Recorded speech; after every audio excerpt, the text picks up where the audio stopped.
I've watched more movies in the past 4 weeks than I have in the past 4 years. Help.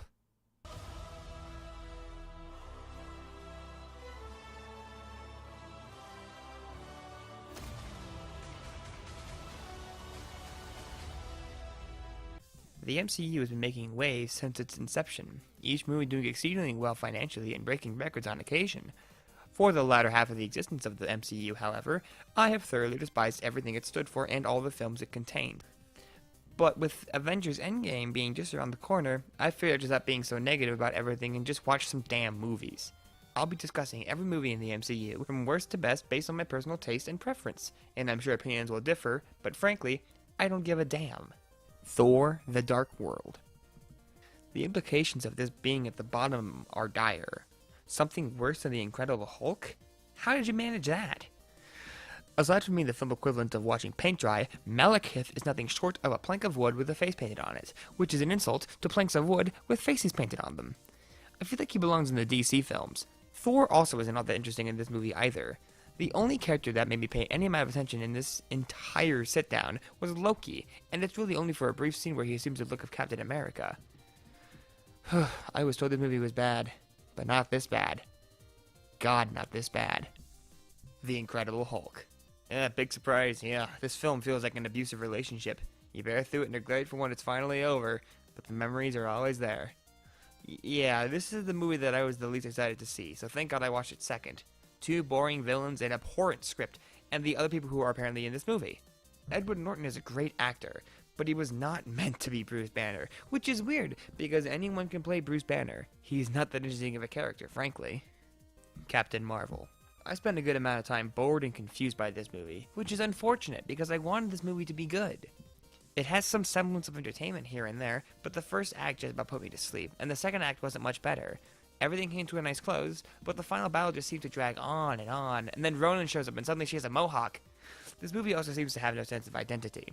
First it's a movie about Captain Marvel and her Kree team, then it's a buddy cop movie, and then I don't even know what happens after that. This movie fails in so many places and it's not hard to notice. Ant-Man and the Wasp. Marvel does manage some level of consistency because these are the only three movies that I can call bad. At worst, this movie right here is just boring for some parts, but nothing about it is just plain bad. Except for Sonny. He's pretty shitty. Scott's friends are just as amusing as they were in Ant-Man, but the thing I enjoy most about this movie is Ghost. A moral quandary of whether to save Ghost or to save Hope's mother, who may not even be alive. Of course, both are saved because it's a Marvel movie, but it's still pretty interesting. The best thing I can say about this movie is that it exists, and that's about it.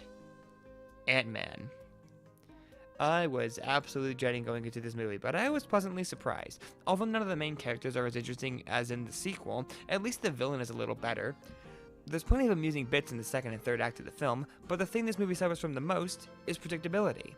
It was bound to get predictable after watching all these movies sooner or later, but if you're paying any amount of attention, then this story hits every single beat and nothing more.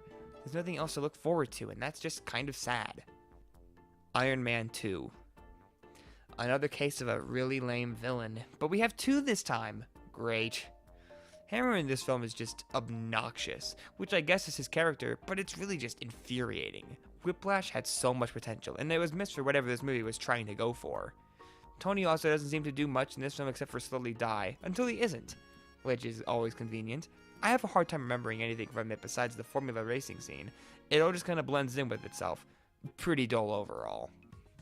Doctor Strange. I think the casting choice with Benedict Cumberbatch as Doctor Strange was absolutely genius. He seems like a more toned-down version of Tony Stark, and I love that. I have no quarrels with that. My problem is with Dormammu, the main villain. To be fair, this guy was the actual villain, but the problem with that is that I can only call him this guy. I don't actually know I don't remember his actual name. But this guy's just a pawn of Dormammu anyhow.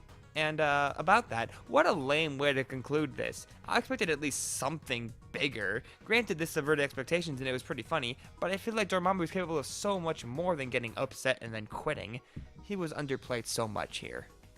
Spider-Man Homecoming. There isn't one movie I want it to be good more than this one. Spider-Man is my guy. Dude's a legend. The Vulture's kick-ass too. His design is rad, his performance is great, and the end of his arc is also sweet as hell.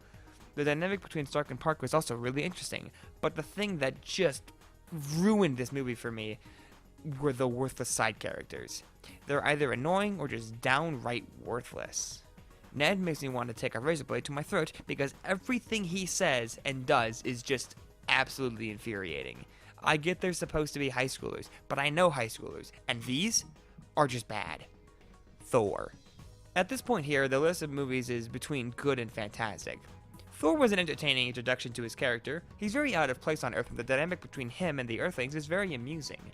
Loki is also fantastic, as always, and the hell he endures after learning about his true identity can be pretty sad. My only gripe is that the Heroes 3 didn't play as big a role as they could have. I feel the dynamic between all of them could have made for a great experience. Avengers: Age of Ultron. It's always so fascinating seeing characters that are always so strong and willful, and watching them all just fall apart. It's one of my favorite concepts, and this movie does it astoundingly well. However, it plays such a small role in an overall rather predictable movie. Just like Ant-Man, it hits every beat you'd expect it to. Unlike Ant-Man, however, Ultron isn't a dull villain, and there's more to appreciate than the simplest of plots. Ultron is, in a way, an extension to Stark, and that makes for some entertaining bits in the second act. That's all thrown up by the third, however, when Ultron just becomes another overpowered rock. Black Panther. I was pleasantly surprised by Black Panther. I was told this was supposed to be a horrible movie, but it ended up being better than half the films in the MCU. T'Challa is a great main character, always doing what's best for others, which is admirable as a king. The supporting characters are fine enough, and the villain is amongst one of the greatest. His motive is something that's reflected in the real world, and that makes sense for a person like him. It's also rather admirable in a way, but he goes about it in just the wrong way. The only part of this film that I didn't really enjoy was the pacing. There were scenes that just dragged on for too long, and others that I wish would have lasted a little longer. Also, that last fight scene was just kind of dull, but, you know, that's just a bit of me complaining too much, maybe. Overall, a great movie. Captain America: Winter Soldier. This movie is amongst the most interesting as far as its plot goes, and the dynamic between Bucky and Cap is just fantastic. It's another case of the main character being thrown into an extremely uncomfortable situation and having to make the best of it, no matter the means. I think the weakest points of the film are the supporting characters. Falcon is great and so is Fury, but everyone else seems haphazardly thrown in, and Pierce, although a very smart villain, just doesn't do it for me. He's boring and just a little bit one-dimensional. Iron Man. A great introduction to Marvel's poster child, Robert Downey Jr. is easily the best part of the MCU. Entertaining, snarky, and very endearing. The other characters are also great. Jensen, Pepper, and whatnot. They all have great interactions with Stark. Obadiah also makes a great villain. Someone that Stark is supposed to look up to and respect ends up nearly getting him killed, and creates a powerful machine in order to finish the job. However, predictability takes its toll again and leaves Iron Man with a lot to desire. Captain America. The first movie I watched in my marathon, and what a blast it was. I'm not too into superhero movies as a concept, which is why this was such a hard marathon to get into, but they can be entertaining. However, I'm always into a good World War II flick, and this has all the pieces of a great war film with the combined benefits of a superhero movie. It has tons of great scenes in the first act and uses color to its advantage to create a visual that screams vintage. Steve is a guy who struggles, and that makes him a great hero. Optimistic and charismatic, as well as always looking out for the little guy, Captain America just rules. Red Skull, however, is a few notches away from a 0. I didn't find anything amazing or fear-inspiring about him, and he seems to take a backseat to the antics of Cap and his allies, which is unfortunate, cause he looks badass. Thor Ragnarok. When I was watching these movies, I always found Thor and Hulk to be the most boring of the Avengers who had movies, because Jesus Christ, these two.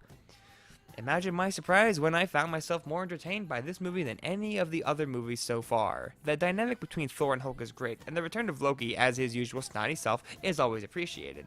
Some of the side characters were a bit more interesting this time around, but the Valkyrie girl, who I swear is only referred to as Valkyrie in this movie, leaves a lot to be desired. Unfortunate really, because I enjoyed her arc. Also, Hela is one hell of a villain. Kill me. Completely out of left field, but definitely as ferocious as any other villain in the MCU. Good job on this one. Guardians of the Galaxy. There's something that all of these movies seem to lack. Character dynamic. Every interaction between these characters feels very samey. To the interactions between Thor and Hawkeye, as few as there are, and replace Hawkeye with someone like Bruce, or literally anyone else, it would make no difference.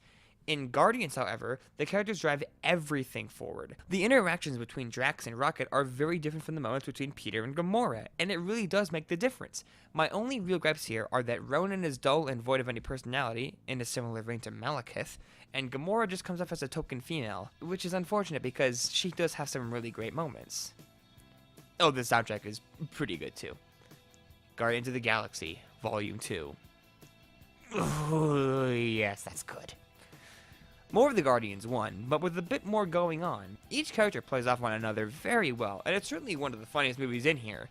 The Guardians are all great, with the exception of Gamora and Groot, with one feeling like a generic token female again, and the other being a rather weak comedy relief when compared to the real star of the show, Drax. Peter and Rocket are also better than before, and both of them go through a lot of development, oddly enough both centered around Yondu. Ego is also a great villain, stabbing the viewer in the chest and then twisting the knife with a twist revelation that I can say for certain dropped my jaw. Oh, and also Iron Man 3. Watching Tony Stark evolve and blossom into a new person was an experience that I don't think has any comparable equal. He started as the most deplorable and inhumane asshole I've ever seen. Watching him make and learn from mistakes is an excellent character study and makes him one of the most human characters in the MCU. He has flaws and he struggles to overcome them, and by the end he's a new person with a whole new lot in life, and it's wonderful to see. The supports in this movie are pretty great, and Killian is fine, although he has some dumb motivations. He left me on a roof and I was sad. At least he redeemed himself by having a great performance. Avengers. So much build-up for so much payoff. After going through 5 movies and becoming attached to various characters and heroes, all of those worlds collide into one event that would forever change film. The movie itself is fantastic, and everything comes together exceptionally well. All the characters have interactions that are amusing, Loki is an amazing antagonist, and everything flows really smoothly. Of all the movies in the MCU, this is the one that I've seen the most. It's so entertaining, and that damn score! Yes! Avengers: Infinity War. 10 years and 19 other movies, around 20 heroes, and over $10 billion in, and the ultimate experience was something I would have never expected. All the memes spoiled this movie for me upon its release, but its impact still surprised me. The phrase subversion of expectations gets thrown around a lot, but this movie brings it to a whole new level. This movie floors me in a lot of ways, but the biggest thing for me was Thanos. Villains have always been these threats that seem possible to defeat, but it would be an uphill battle. Thanos has unlimited power with the Infinity Stones, and he has no love for life whatsoever, which brings me to the second thing about him, his relationship with Gamora, the only person that he didn't attack in any way. It's absolutely astonishing how brilliantly it's all written. The one issue I have with this movie is that I couldn't feel for half the characters dying when most of them had upcoming movies anyway. It's a little bit of a letdown. So before we continue, just a brief recap. Thor: Dark World. I'd rather watch puppies get shot. The Incredible Hulk. Mindless action and nothing more. Captain Marvel. Somebody let this movie into theaters. Ant-Man and the Wasp. This movie exists. Ant-Man. This movie also exists. Iron Man 2. 2 lame villains and some missed potential. Doctor Strange. Great lead, boring supports, some awful antagonists. Spider-Man: Homecoming. Painfully average. Thor. Entertaining, but not much going on. Avengers: Age of Ultron. A good story with a good villain who gets stale by the 3rd act. Black Panther. Great characters and story, but ultimately suffers some pacing problems and some dull fights. Captain America: Winter Soldier. A great conflict for Cap, but lacks a good villain. Iron Man. Predictable, but entertaining. Captain America. A great World War II/superhero movie with some excellent shots that, once again, lack a compelling villain. Thor: Ragnarok. A very entertaining movie with one lackluster support character. Guardians of the Galaxy. A great character-driven movie with a rather weak villain with an excellent soundtrack. Guardians of the Galaxy Volume 2. More of the same with Iron Man 3. The perfect way to end a character's story arc with a lack of an antagonist that measures up. Avengers. An excellent film with great interactions between characters, including some great action scenes. Avengers: Infinity War. The peak of a franchise with so much going for it, and it maintains everything perfectly. And the best movie in the Marvel Cinematic Universe is Spider-Man 3. Peter's descent into madness is an excellent contrast of social norms. I'm joking, it's Civil War. Captain America: Civil War. How do I say this without coming off as insane? This movie is just shy of perfection in its genre. I don't think I can say just how much I love this movie in a paragraph, but I'll try. These characters are very defined by this point in the timeline, but due to the events of Age of Ultron, some characters have a change of heart, particularly Tony Stark. There's so much going on with Tony's character alone that it could make for an excellent film, but throw in the dynamics of him and everyone else, a highly motivated villain, even more compelling heroes, and you have a recipe for the greatest superhero movie I've ever seen. So now we're here, at Endgame. As of writing and recording this, I have not seen it yet, but by the time that this video is out, I'll probably have seen it once, maybe even twice, I don't know. This movie is sure to break records, and for the first time since The Force Awakens, I'm actually excited to see a movie again. So, if you made it this far, thanks for watching. This video has been 2 months in the making and has taken up the majority of my time since I began the marathon. I would love to talk about some of these movies in greater detail, but in the meantime, I gotta get back to what I'm good at.